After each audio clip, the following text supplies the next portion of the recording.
talk about the concept of supply. What is basically the supply? When a firm manufactures something, they provide these goods to the market, and that market provides to end consumer.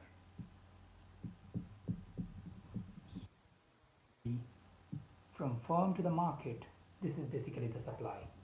Or from the production unit to the market, this is basically the supply.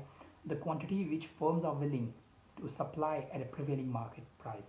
Basically, what quantity of products, basically 10 products, 20 products, 30 products. What is basically the firm is willing to supply to the market at a prevailing, at the changing market price is known as the supply.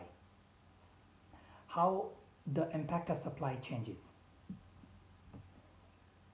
This is basically the opposite concept to that of the demand. If the price, in case of demand, price was inversely proportional to demand.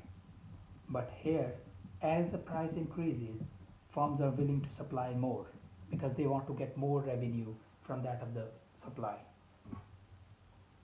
As the prices increases, the supply will definitely increase, and that increase in the supply will result in more revenue if the demand increases with that of the supply. Draw a graph here to explain the concept of supply and demand. Here we will keep the price, here we will keep the supply quantity which is supplied. So at the 5 price, the supply will be 20. Here 20. Now as the price increases to 10, the supply will become 40 here. And as the price becomes 20, supply becomes 100. Relationship between price and supply. As the price increases, the firm will prefer to supply more and more goods to get more revenue. This was the concept of supply. So again we repeat that as the price increases, the firm will prefer to supply more in order to earn more revenue. Let us talk about the law of demand. What is law of demand?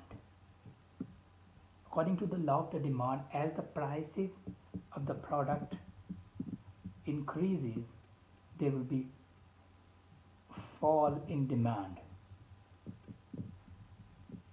Demand will lower down. The reason behind that is what? That the price, whenever the price increases, the people will not prefer to buy anything. So let us suppose the price of the milk was 50 per liter. So people were buying. Once it becomes 60, the people will prefer to buy less. As kept increasing, whenever the price leads to 100, maybe the people will never prefer to buy, or 1 or 2 people buy this product. So basically, what the law of demand says, according to the law of demand, whenever the price of the good increases, there will be demand fall, or there will be fall in the demand whenever the price increases, keeping the other factor constant. So what are the other factors that will remain constant within this law? The first factor is there is no change in the income of consumer. Income constant. The first factor says. What the second factor says, there is no substitute for that goods. Basically, what does that mean? What is substitute and what does that mean? Let us suppose that you are buying Alpers. Alper is a milk brand, and secondly there is a Nestle.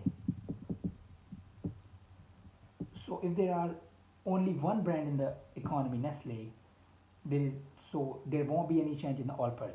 Like if there is Nestle there, when Alper comes in at lower price within the market, people prefer to buy Alpers, so the demand will switch. So basically no substitute comes in brand in existence.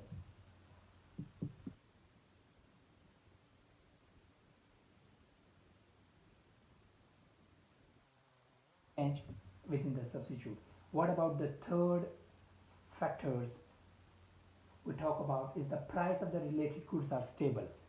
So what basically is if Nestle is on 50 and Alper is on 30, Nestle will remain on,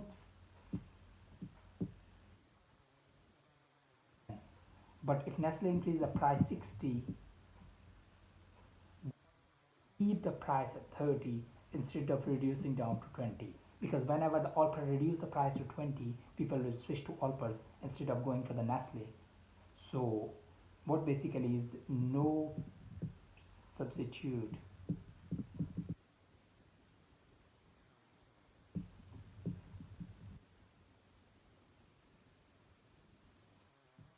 factor.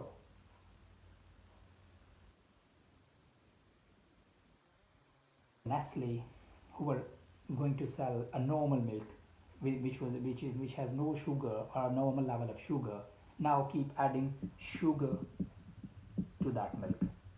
So what's going to happen? That maybe the people that are facing the problems of high sugar level switch to the Alpers brand. So what happens is, according to that factor, there will be no change in the custom taste or the preference of consumers. Maybe if the product changes or the preference changes, preference can also change.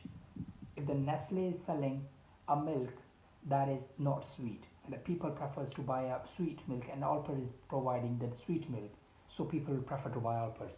So the preference cannot change or no change in the preference.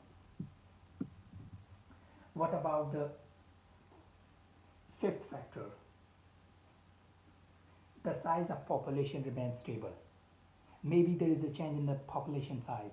What happens when the population size changes? The population changes, what happens is that maybe there are two firms that providing 100 milks to that economy. Let's suppose Nestle, they're providing 100 milks. When the size changes to that, when the size of economy is 500 and it changes to 600, the demand for the Nestle will definitely increase because there will be more people to buy Nestle. So the factor says that the assumption says that there will not be change within the population. No change in population. If any of these factors changes or anything happens to these factors, then the law of demand will fail. So what about the sixth assumption? Here we talk about the sixth assumption is that tax remains stable.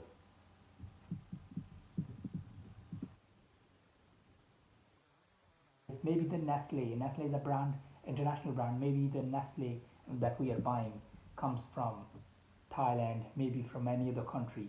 So the reason is whenever the price of the Nestle increases due to the change in the tax rates, so people will prefer to buy Alpers, which is a local brand.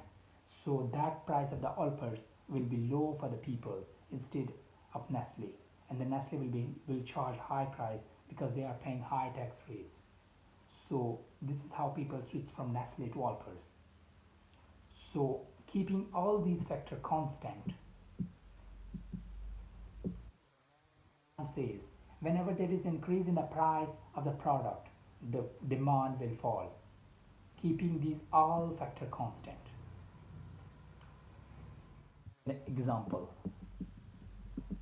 What is basically the example is, here we draw a small chart. Here goes the price, here goes the quantity.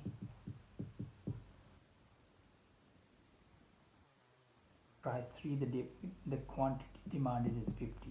At price 6, the quantity demanded is 30. At price 10, the quantity demanded is 20. So if we draw this here on graph, like we draw earlier, this is the y-axis, this is the x-axis, here we keep the price, here we keep the demand. Demand there, we will write the price here, At 3 price the demand will be 50.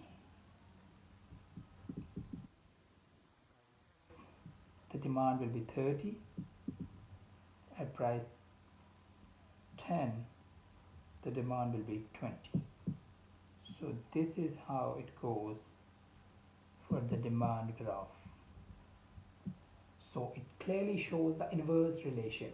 Whenever there is a change in the price and whenever the price rises, there will be change in the demand and the demand will fall. Basically there is an inverse relationship between the price and the demand of that product.